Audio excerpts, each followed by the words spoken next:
gap, plug the key, note down the ammeter reading. देखो जो मैंने किया था वही कह रहे हैं ये. Take out the key from the plug.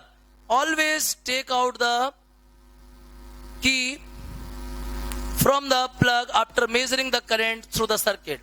अब ये कह रहे हैं ना, note always take out the key from the plug after measuring the current through the circuit. ये कह रहे हैं कि जैसे ही करंट की रीडिंग हो जाए फटाक से की को बाहर निकाल लो. उससे क्या होता है, अगर वो की लगी रहेगी, कंटिन्यूअसली करंट फ्लो होता रहेगा. अगर कंटिन्यूअसली करंट फ्लो होता रहेगा तो उस वायर का टेम्परेचर इंक्रीज होता रहेगा, और वायर का अगर टेम्परेचर इंक्रीज होगा तो रेजिस्टेंस बढ़ जाएगा, मतलब हम उसका एक्चुअल रेजिस्टेंस मेजर नहीं कर पाएंगे. इसलिए हर एक्सपेरिमेंट के बाद प्लग की को निकाल के रख देना है. याद रखना, इसमें हर एक चीज यार बहुत इंपॉर्टेंट लिखी रहती है.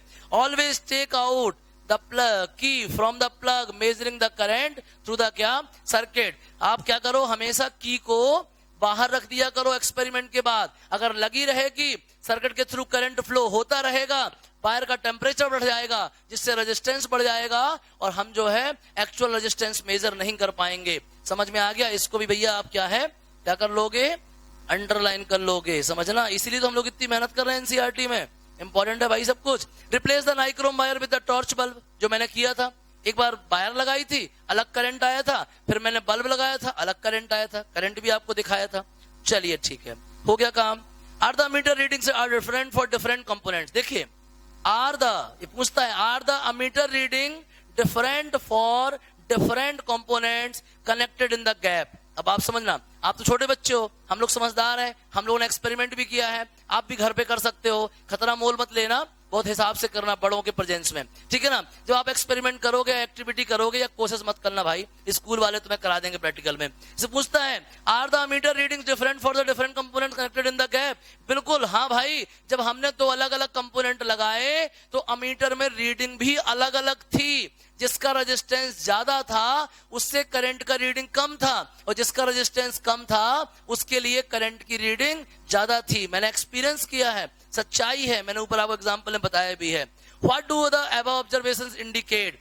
अबव ऑब्जर्वेशन ये इंडिकेट करते हैं कि जब भी आप किसी सर्किट में अगर बैटरी की स्ट्रेंथ चेंज ना करें और फिर अलग अलग रेजिस्टेंस के वायर अटैच करें तो अमीटर में रीडिंग भी क्या आती है, अलग अलग आती है. मतलब current inversely proportional to the resistance at fixed voltage of the क्या बैटरी. अगर बैटरी का वोल्टेज फिक्स है तो करंट और रेजिस्टेंस एक दूसरे के इनवर्सली प्रोपोर्शनल होते हैं. रेजिस्टेंस ज्यादा होगा तो करंट का अमाउंट कम, रेजिस्टेंस कम होगा तो करंट का अमाउंट ज्यादा. ये इंडिकेट करते हैं. समझ में आ गया? चलिए आगे देखिए. इस एक्टिविटी के बाद आगे बढ़ते हैं अपन. In this activity we observe that the current is different for different components. बोला इन्होंने. Why do they differ? Certain components offer an easy path for the flow of electric current, while the other resists the flow. We know that the motion of electrons in an electric circuit constitutes an electric current. ठीक है, पहले बता चुके हैं. Electric current. The electrons, however, are not completely free to move within a conductor. They are restrained by the attraction of the atoms among which they move. Thus, motion of electron through a conductor is retarded by the resistance. Motion of electrons through a conductor is retarded by its resistance. ठीक है ना. A component of given size that offers a low resistance is a good conductor. A component of a given size that offers a low resistance is called a क्या, good conductor. ठीक है ना. Good conductor क्या होता है? जिसका resistance क्या होता है, मिनिमम होता है, और जिसका रेजिस्टेंस जीरो होता है वो कहलाता है सुपर कंडक्टर. जिसका रेजिस्टेंस क्या होता है, जीरो, वो कहलाता है सुपर कंडक्टर. ठीक है ना. A component of identical size that offers a higher resistance is a poor conductor. अगर उतनी ही साइज का, साइज यार ही ध्यान देना, साइज को नोटिस करना है इधर पे आपको. अगर उतनी ही साइज का दूसरा कंडक्टर अगर क्या करता है, हायर रेजिस्टेंस ऑफर करता है, इसका मतलब वो क्या है, पुअर कंडक्टर है, या फिर क्या है, इंसुलेटर है. अब क्या है insulator? An insulator of the same size offer क्या, हायर रेजिस्टेंस. ठीक है ना. तो क्या समझे आपको, जो रेजिस्टेंस ज्यादा रखेगा मतलब वो क्या है, वो बैड कंडक्टर है या फिर क्या है, इंसुलेटर है। क्या है? इंसुलेटर। और जिसका रेजिस्टेंस क्या हुआ? कम होगा, वो क्या है? गुड कंडक्टर है। और जिसका रेजिस्टेंस 0 होगा वो क्या है? सुपर कंडक्टर है। क्या है वो? Super conductor. आ गया समझ में? चलिए आगे ध्यान दीजिए।